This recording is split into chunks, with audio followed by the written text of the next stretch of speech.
space, that feeling connection where we connect to the divine as the mother energy. Understand, Sanatana Hindu Dharma is a mother worshipping tradition. Madhru Bhava. There are various attitudes, bhavas, techniques, methods to connect with the divine, higher consciousness, but nothing like the Madhru Bhava. Connecting with the mother. This is in the words of the Supreme Pontiff of Hinduism himself. Madhru means mother. Bhava means feeling connection. Madhru Bhava means feeling connection with the cosmic mother or relating with the cosmos as mother. Ishavasya Upanishad and Kena Upanishad introduce the Madhru Bhava. Lord Shiva, who lovingly shines forth as the affectionate father and mother of the world and the worldly beings, who is the ultimate Lord to free the souls bound with the three impurities, brings out the fullness of unfolding of the power of knowing all and doing all in all the souls. He effects such unfolding when the potencies of the fettering bonds are at the verge of removal. Such state of removal is consequent to the removal of the veiling factors which were kept in operation by the Irodhana Shakti of the Lord. Let us recapture what we have just listened to from the Mrigendra Agama. As the Shiva himself is bestowing the powers of knowing all and doing all to all the souls. He's awakening this power. In the time when the bonds are at the verge of removal, when the karmas are being exhausted, when we are close to the complete completion, this is when the Shaktis are manifesting, as he himself keeps these bonds alive by the use of his Irodhana Shakti. Let us now enter into the next reference, which is from the Lalita Sahasranama, from the Brahmanda Purana. She who is the auspicious mother, she who is the empress of the universe, she who is the queen of the most glorious throne, she who was born in the fire pit of pure consciousness, she who is intent on fulfilling the wishes of the gods. This stotra occurs in Brahmanda Purana, in the chapter that contains the discussion between Hayagriva and Agastya. At his request, Hayagriva taught him the 1,000 names of Lalita, the divine feminine consciousness. Swamiji himself had the darshan of the Cosmic Mother. In Swamiji's own words, as the 293rd Guru Mahasanidan, I was taken inside the Garbha Mandir of Meenakshi. First time I entered the Meenakshi's Garbha Mandir, the moment I went to a breathing space, my body got into that samadhi and the whole Meenakshi's bio-memory has flowered. I saw very clearly below Devi's deity is actually her body, the standing position, 8.5 feet. It has become stone. Her very body, because the body was created out of the Homa fire, she did not have a physical and normal body. It was functioning as a divine body with yogic powers. She did not stay in the mother's womb and take birth in a regular way. So the whole body has become just a stone. It did not get disintegrated. Her body is there inside. She was so happy. Of course, I should say, I was so happy, and it was such a joy. What a beautiful revelation about the Supreme Pontiff of Hinduism. Let us now learn about mother worship. First and foremost, relationship is mother. The ability to learn, even the idea to relate, starts with the mother. Mother's impact on you remains on you forever. Mother is too important way to connect with what you think as life.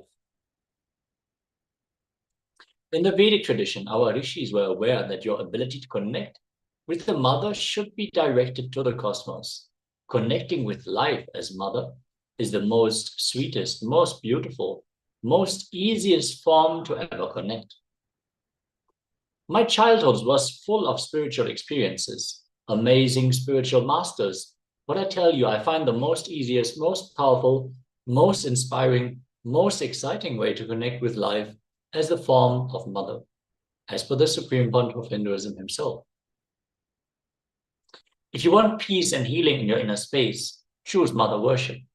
Even with your guru or Ishta Devata, your chosen God, relate as mother, you will see the kind of healing in your biomemory. It will lead to extraordinary healing and unimaginable healing, extraordinary completion, unimaginable completion. I myself have a great mother and experience amazing connection with life in the form of mother. Even Arunagiri Yogeshwara, he was so much mother for me than Guru. Even Raghupati Yogi, an old yogi, so much motherliness I experienced with him than this Guru Giri, than him being a Guru. Mata Vibhudananda Puri, an elderly woman, naturally, I experienced her motherhood. Be a child to life, be a mother to people you are giving life. You will bring so much of healing and completion to planet Earth, wherever you move, whatever you do.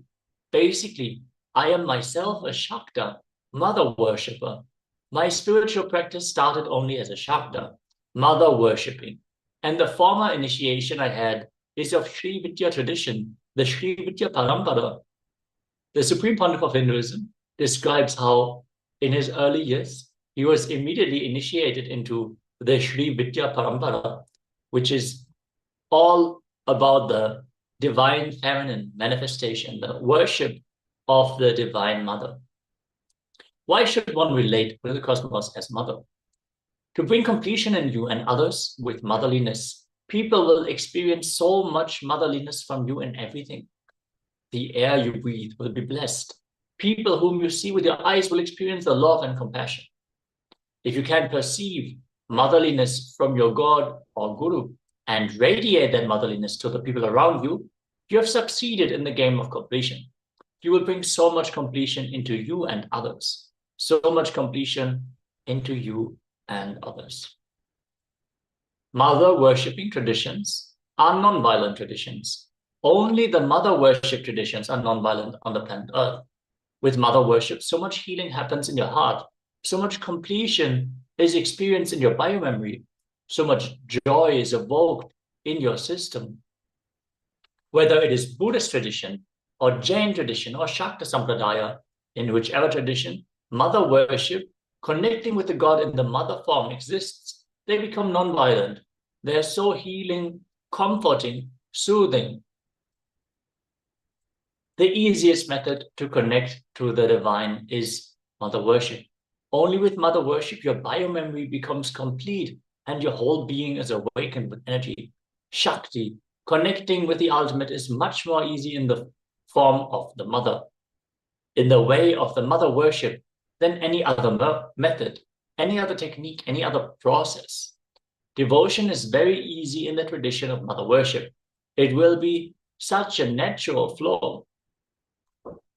All great things start with Devi, the source of I, identity, all your identity. We are from mother and we go back to mother. Only mother holds the key. Sadashiva is a state, but only Adi Shakti decides who experiences that space. Any incompletion you have with the cosmic mother. Because she's the source. If you are incomplete about the person who is sitting next to you, it is not about the person. It is about the source of that person and you, both. Mother, the cosmic mother. Let us now listen to the Supreme Pontiff of Hinduism as he is sharing about the motherliness and the healing effect of motherliness. Let us be in a space of intense, sincere listening as we are going to dive into this revelation from the Supreme Pontiff of Hinduism.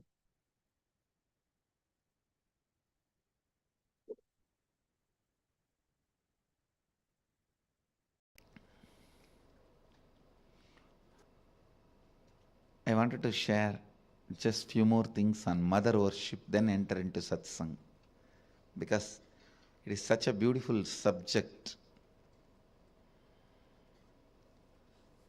Understand your day-to-day habits, the way you respond, whether you get angry or you are always cool, what for you should get angry, what for what you react politely, how nasty you can get when you get angry, or when you are polite, how you behave, you are good, bad, all these habits. Understand the word habits are from Father. He teaches you. That stays in muscle memory. But how you cognize you, the innermost image you carry about you, comes from mother. It stays in biomemory. Understand? Your behavior, responding patterns are from muscle memory. That stays in your muscle memory. That's from Father. Usually, He educates you about the outer world. He contributes a lot to your outer image. He contributes a lot to how you behave with the world, how you relate with the world, what you should and you should not, vidhi and nisheda, do's and don'ts. Vidhi and nisheda, do's and don'ts. That comes from your father. That is why if you had a father who is unstable, your relationship with the outer world will be very unstable. That comes from your muscle memory. But the way you cognize you, your inner image, comes from your biomemory. That stays in your biomemory. Completion with mother only can heal and complete your biomemory. Mother worship is the direct method. Understand? Mother worship is the direct method. That's the word I'll use. Most direct method to bring completion in your biomemory.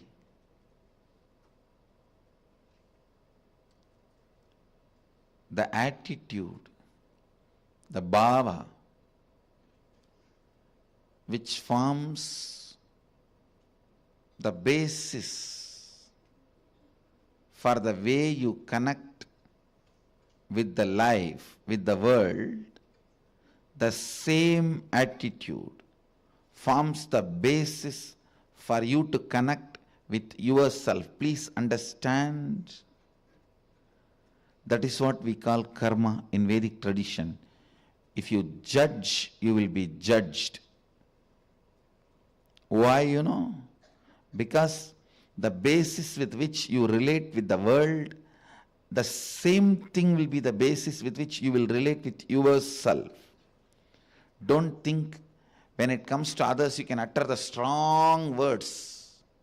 When it comes to you, you can just be very cute and friendly. No. The strong words which you utter towards others will be the same strong words you will be uttering towards yourself. Listen. The strong words you utter towards others will be the same strong words you will be uttering towards yourself. The attitude you build towards others will be same. That's the same way you will be relating. That will be the basis for you to relate with yourself also.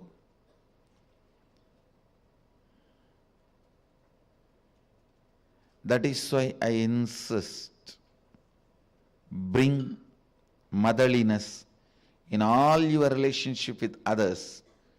You will bring so much of motherliness in your relationship with yourself. You will be able to heal you. You will be able to feel you. You will be able to be complete within yourself.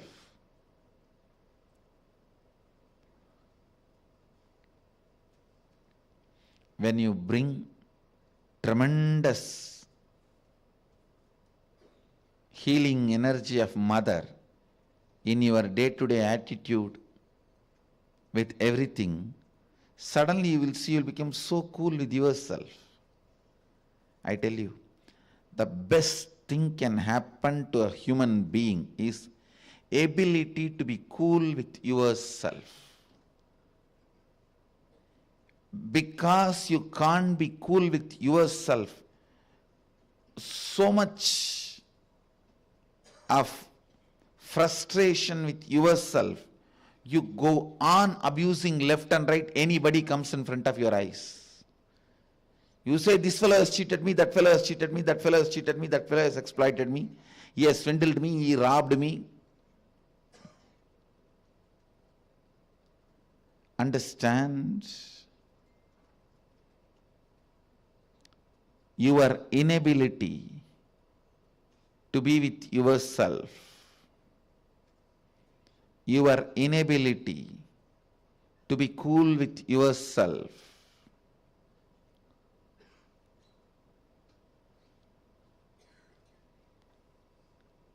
is the frustration in your system.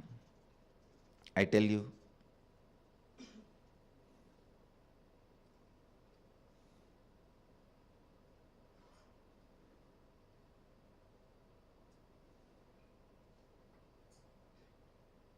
understand, I really want to tell you, bring mother worship as part of your cognition. You will be so cool with yourself. You will be so complete with yourself. You will be so settled with yourself.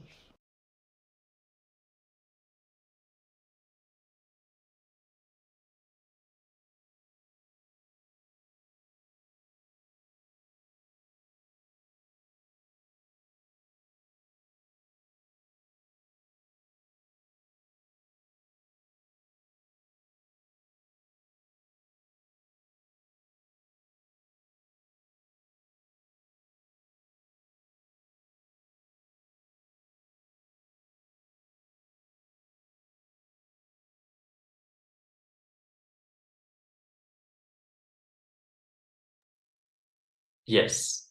With this, let us now move on to the internalization exercise, as we have received the revelations from the Supreme Pontiff of Hinduism.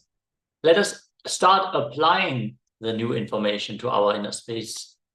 The more we involve with the revelations that we receive, the more it will stick in our inner space, the more available it will be for us, and the more easy it will be to apply it in our lives.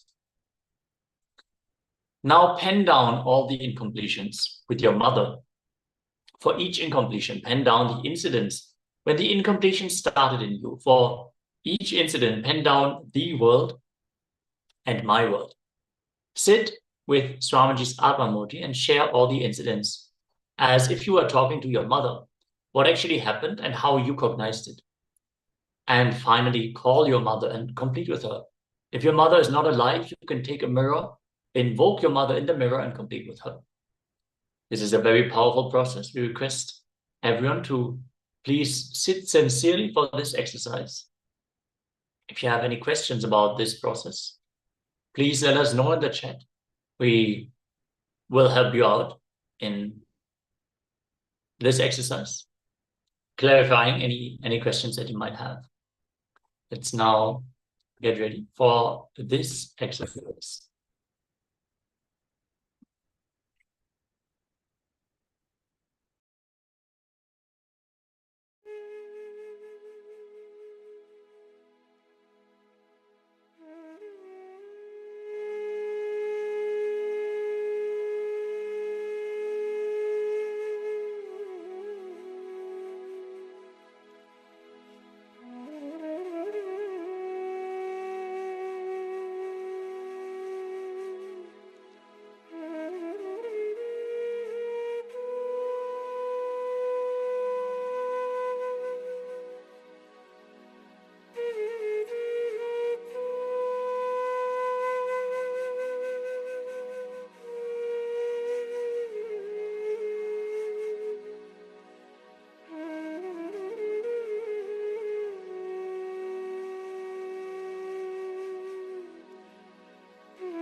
Yes, I hope all of you got to complete with your mothers.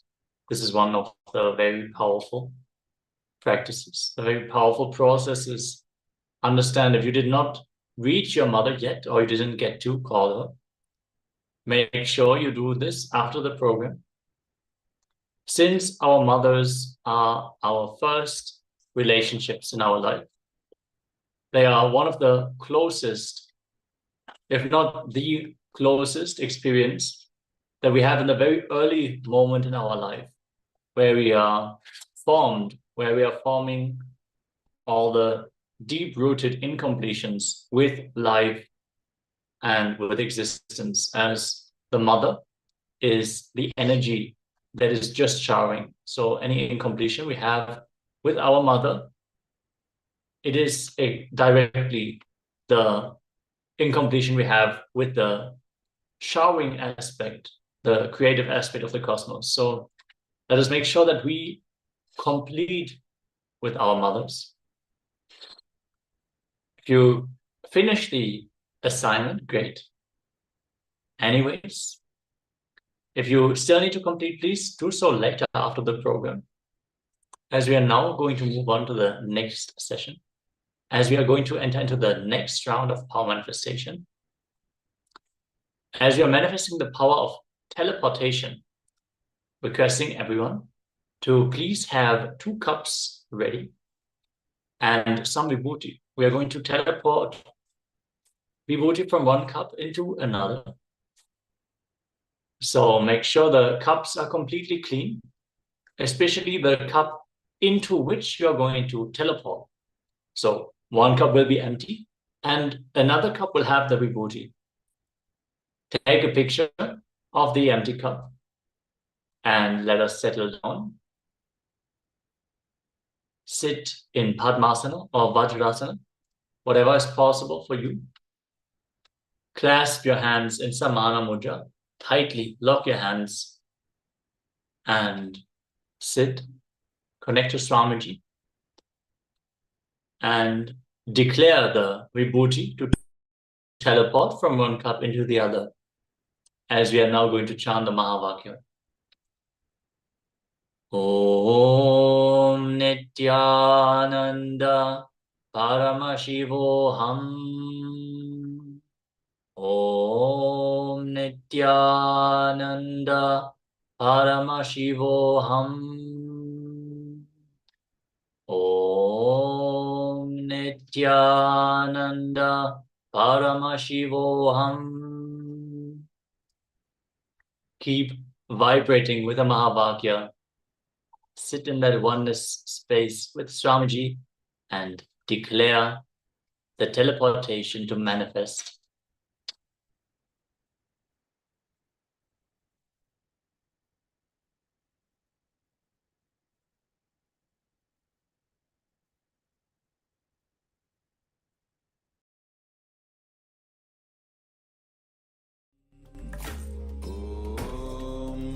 Nithyananda Paramashivoham. Om Nithyananda Paramashivoham. Om Nithyananda Paramashivoham. Om Nithyananda Paramashivoham. Om Nithyananda Paramashivoham. Om Nithyananda Paramashivoham. Om Nithyananda Paramashivoham. Om Nithyananda Paramashivoham. Om Nithyananda Paramashivoham. Om Nithyananda Paramashivoham.